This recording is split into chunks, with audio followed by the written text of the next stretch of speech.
the debate generally, Madam has strayed beyond the scope of the report of the committee.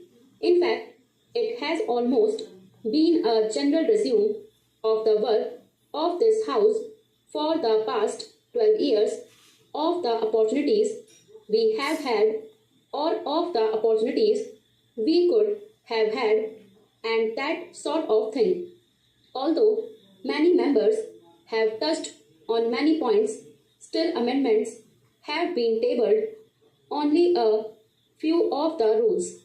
But I do not mean to say that their references to the several points are not quite relevant.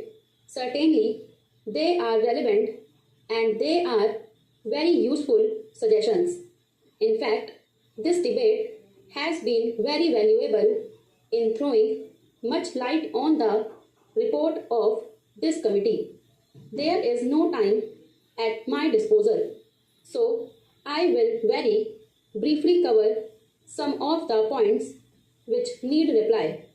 Of course, many points do need reply, but I will take some points which are very relevant and reply very briefly.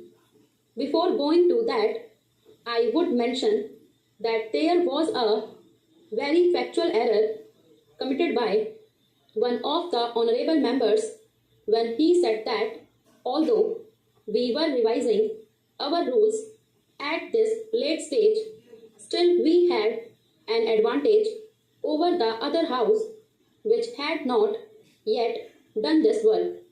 It is not correct. The other house had adopted the rules under Article 118 on the 22nd December 2006, and later on also the other house had modified those rules. One or two modifications were adopted next year, so that is not factually correct. Now, much of the criticism or suggestion or discussion has centered round the subject of questions. About questions, three parts have been made: admissibility of questions or rejection of questions, answering questions, and then the various clauses that determine the nature of questions. These are the three aspects on which several members have made remarks.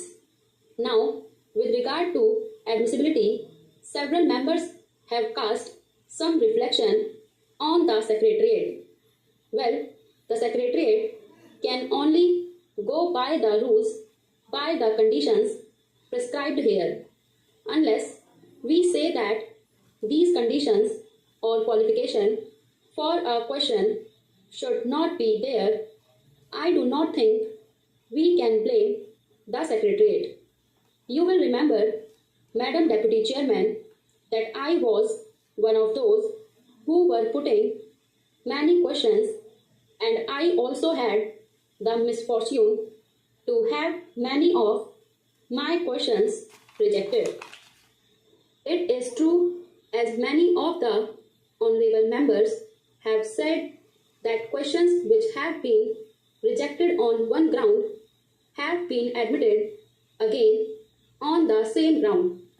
It has happened like that, but that depends upon the particular person handling the question and his interpretation put upon that. However much we may put down these rules, however much a foolproof framework we can devise for the guidance of those who have got to function and deal with these questions, still there is the subjective element which we cannot avoid, and it is a matter of interpretation. Therefore, we should not blame the Secretariat, because nobody can say that they do it with any malified intention. All that we can say is they can exercise their judgment either wrongly or correctly or indifferently. So, it is open to every member when he feels that his question ought not to have been rejected, to go to the secretariat, sit with the concerned section, and then discuss with them. That was what I was doing. That is what many of the members have been doing. Then, after a discussion, either the person understands that his interpretation was wrong, or he convinces us that his interpretation was right and that the question, as the rule is framed, cannot be admitted.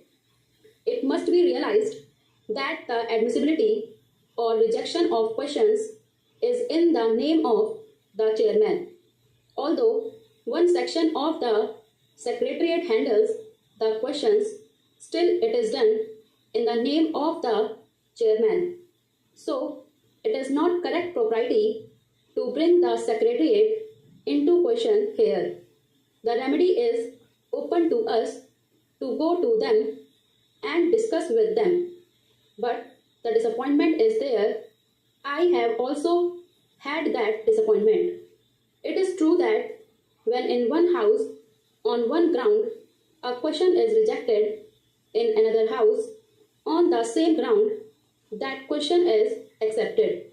It has happened like that. But there can be no remedy except going there and having a personal discussion. With regard to the second point, that is answering questions, I think some remarks have been made attributing a sort of motive to the ministers. Madam Deputy Chairman, I would humbly like to submit that we should not question the bona fides of the government. If we begin to question the bona fides of the government, there can be no end to it and we cannot carry on. A minister may be acting mala fide. We must take it that he is acting bona fide. He is not infallible, and the secretariat, which furnishes him with answers, is also not infallible.